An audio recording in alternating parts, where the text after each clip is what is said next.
This is the updated 2015 EJO Anggun, and it's sort of a fully featured step-through electric bike that's, it's getting a little bit more expensive. It's kind of $18.99, but for that money, you really get a wide variety of options. The components are kind of, entry level, but with so many different little additions, like this nice rack that's got the side blocker.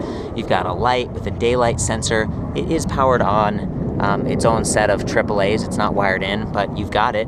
You've got the fenders, composite plastic with those mud flaps front and rear. You've got suspension fork, no lockout. It's got a little bit of adjustment here. Another front headlight, sort of powered separately. It's, fully featured, but things like the brake levers, these are Diacomp, kind of the Tektro with a built-in cutoff, but they don't have they're not rubberized, they don't have a built-in bell. They throw in kind of a cheaper version. So again, this is sort of a more budget-minded but fully featured cruiser-style electric bike. Well, I guess step-through electric bike. And what's different with this version versus the 2014 is that the seat tube is a little bit lower, so you can get that seat even lower, and people who are maybe a little bit shorter can enjoy this bike. And you'll notice that the stem up there is adjustable, so you can kind of angle that backwards. It's not tool free, but it's the kind of thing you adjust once and you're good. I like the swept back handlebar setup that we're working with here.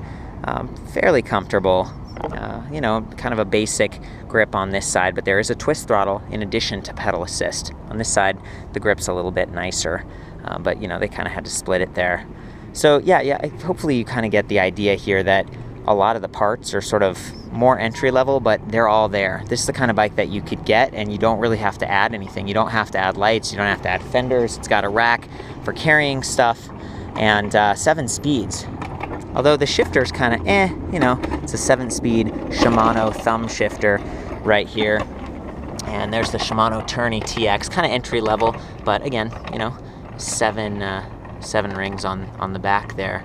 Like that is good for climbing or maybe getting a little bit more speed. You could easily use this to get to and from work and be just fine. And the fact that the battery pack is removable, you kind of use the quick release. I think the old one, it had like a flip up. You could flip the saddle, and they've changed that for a softer sort of a gel seat. So, you can charge this pack on or off the bike, but it is removable. And the battery's actually been upgraded. It's a little bit bigger now, 36 volt, 15 amp hour. So it's a pretty sizable battery pack that's going to get you decent range. And, that's the kind of thing you want if you're commuting. Lithium, it looks like lithium, nickel cadmium manganese, which is kind of the new 18650 cells.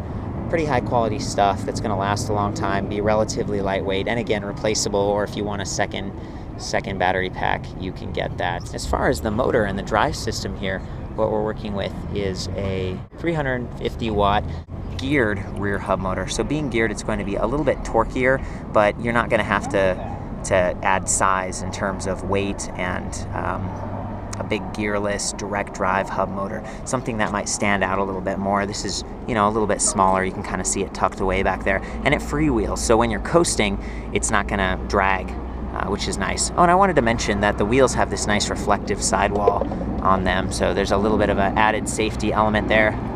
And then the tires, looks like 26 by 1.75 right there on the stock.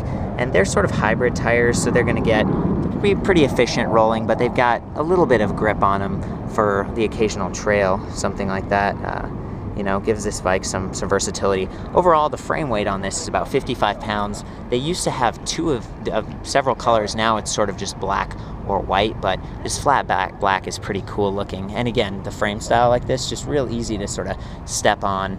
The display unit is pretty good, although it's not removable or really adjustable. So occasionally you might get glare in your face, and you have to leave it on. So if you've got this bike parked outside, it's getting sun and rain and that kind of thing on it, it might degrade over time. I like that they've got this breakout, button console here, so you can turn the bike on from here, and you can see the assist level that you're in, the speed, and sort of like a range right there, as well as just the battery capacity. It's a pretty traditional setup, something that's becoming pretty standard on a lot of bikes. So, oh, and I should say, the way the twist throttle is set up, you can activate it or deactivate it with this button.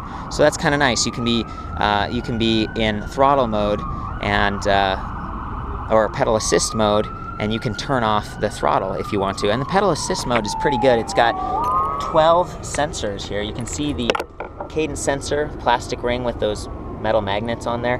12 sensors is kind of the new standard.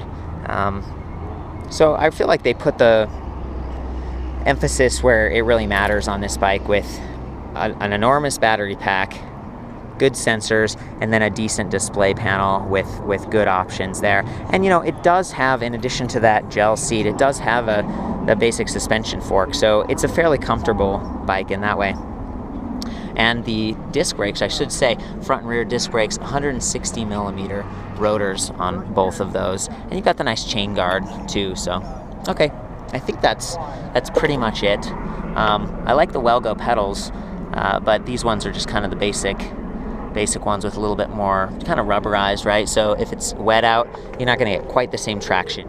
Okay, let's hop on it. You can hear the motor and see how responsive it is when I start and stop pedaling. I'm just gonna start out by using the twist throttle. Again, right now it's deactivated. Now it's gonna help me.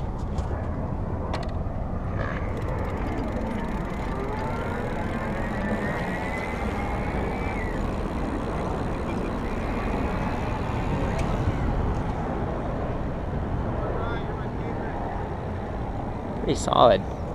Definitely gets you going. And that throttle seems to give you full power regardless of which pedal assist level you're on. So I'm on assist level 1 now.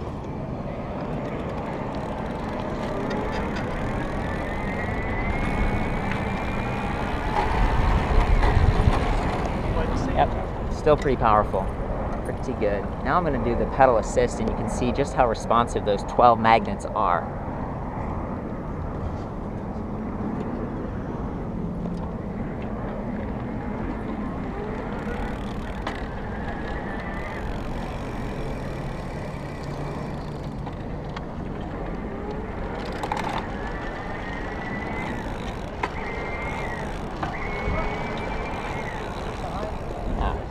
Just really quiet and smooth, and you know, fairly responsive. So some of this technology, you know, it's not torque sensing, it doesn't have a million sensors, but for under 2,000 bucks to have all of those different accessories and a bike that's pretty approachable, and now for even shorter people, it's not too bad. So that's the updated 2015 Ejo Anggun. For the full specs on this, pictures and stuff, I'll see you back at ElectricBikeReview.com.